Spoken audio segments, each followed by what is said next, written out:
Let's talk about Isle of the Plangent Mage by Donn Stroud, which is an adventure for old school essentials, a D&D retro clone based on the basic and expert rules from the early 80s. It's for levels 3 to 5. It's published by Necrotic Gnome. It's published as part of their a Kickstarter they ran for some supplements to old school essentials called Advanced Fantasy. They published this, and it will be 3 other adventures. Currently 2 of them are already out, and it was a very big Kickstarter. I really enjoyed the products in general, and this is one I thought hadn't been talked about as much of the adventures, and it's definitely worth talking about. I'm going to be looking at the PDF, which is on screen.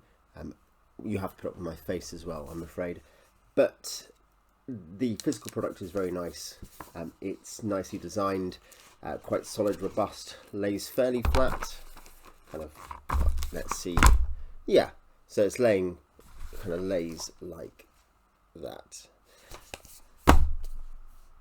It has, let's sum it up, it's a 64 key location adventure. About a quarter of those are a coastal wilderness. There are a few different things to explore in the wilderness, and the rest of it, 3/4, is an underwater underground / underwater but dry dungeon. So it's not, alas, another underwater adventure.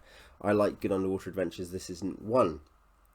The layout, just at the aesthetics, the art is great. The art, I think, is all by one artist. Illustrations by David Hoskins. They are all beautiful. The layout by Anna Abanak is Necrotic Gnome's typical new trade dress inside the pages, and is obviously influencing other products and other writers. And the cartography by Glyn Seal is, I'd say, also very good. You can see his an example. It's in a kind of modern minimalist style, so it doesn't have the kind of scratchy, vague thing that some older minimalist styles have. It's very readable and clear. It's, I suppose you wouldn't say it's beautiful, but it's definitely very functional.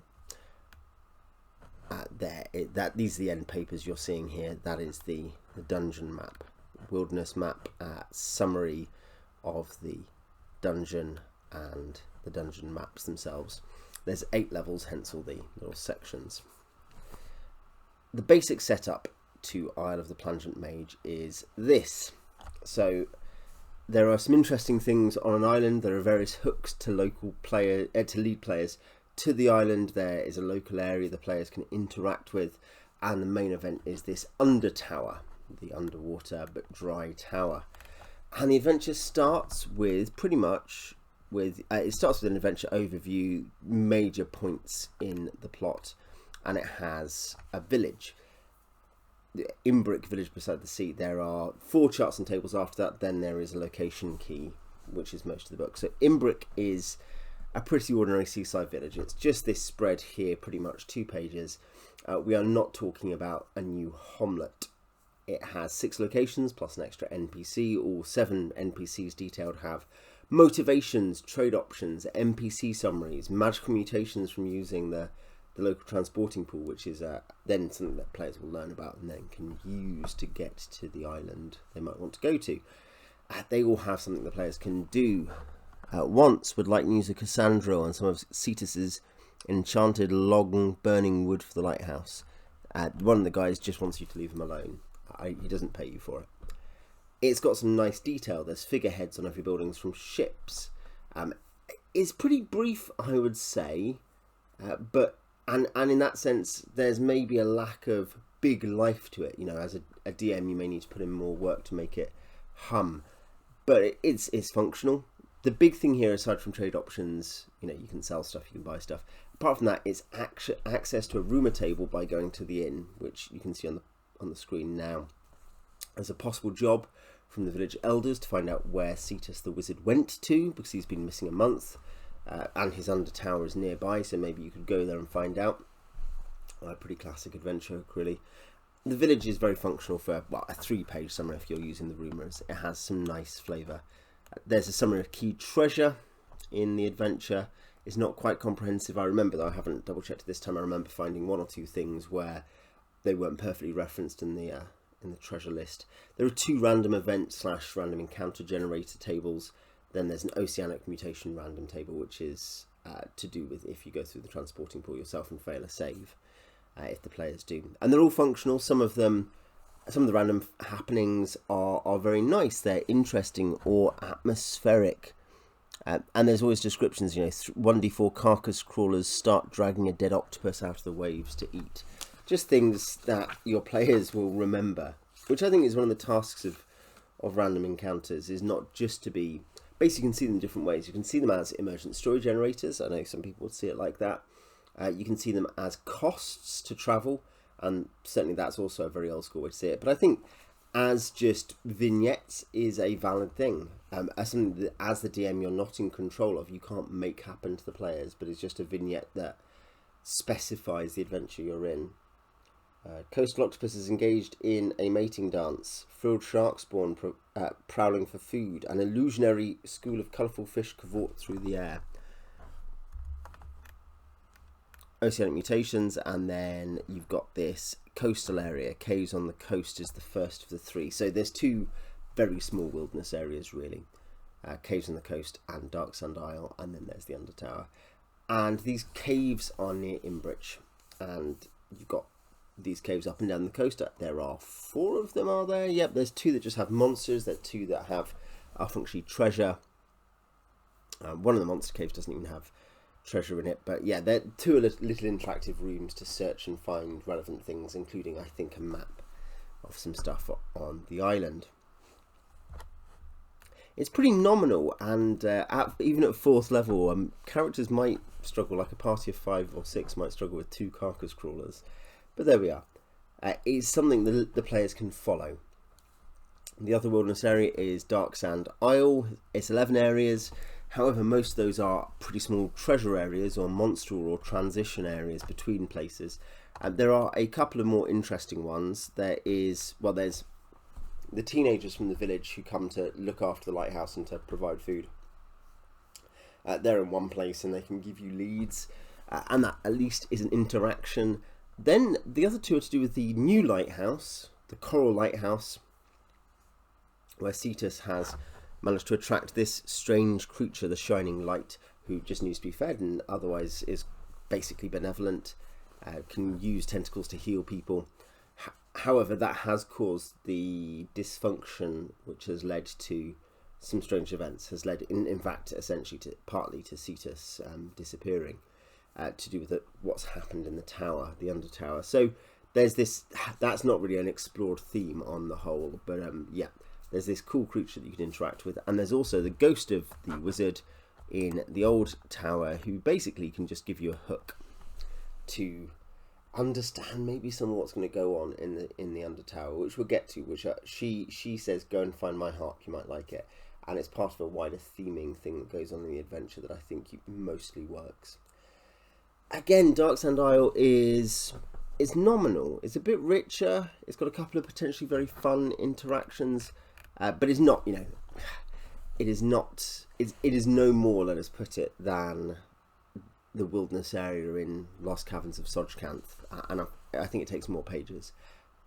I guess it's probably better written. It's probably, in terms of its presentation, it's better, but there's certain things where you look at some old adventures where they have a fairly small but interesting wilderness area, and this is equivalent, and that's not something where we are moving on here.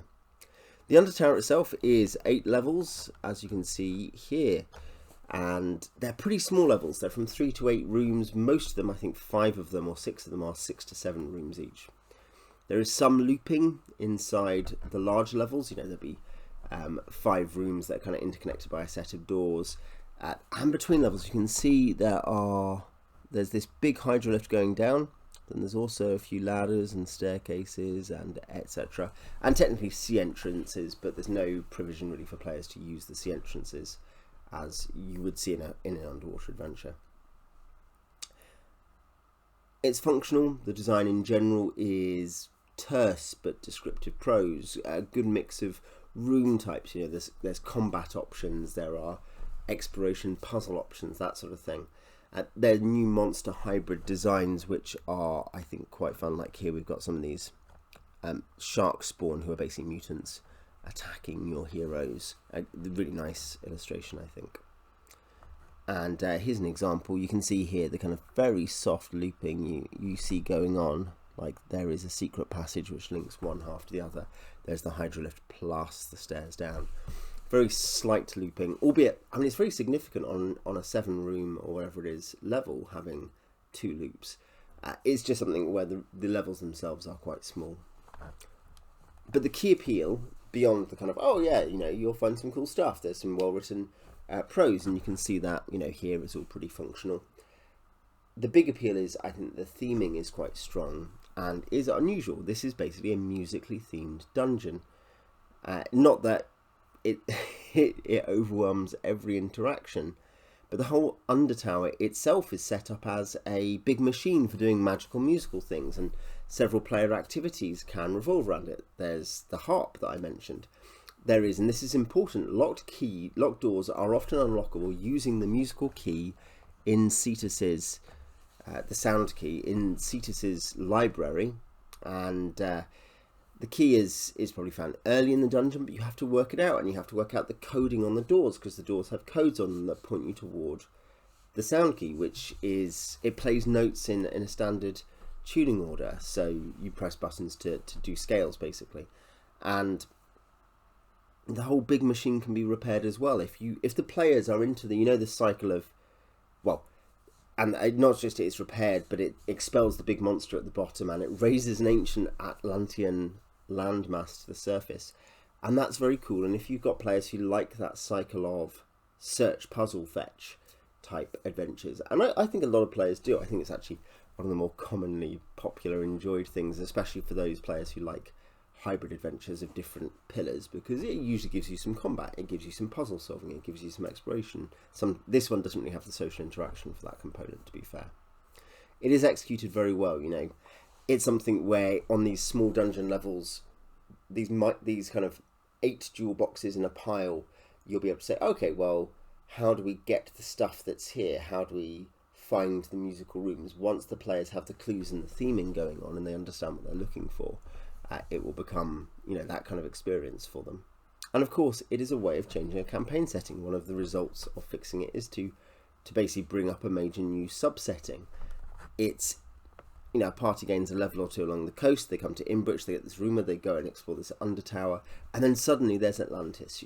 You have an interesting loop in the campaign where if the players succeed, a big thing happens that, you know, is not a Broodmother Skyfortress kind of wreckage. It is a, oh, interesting new opportunity.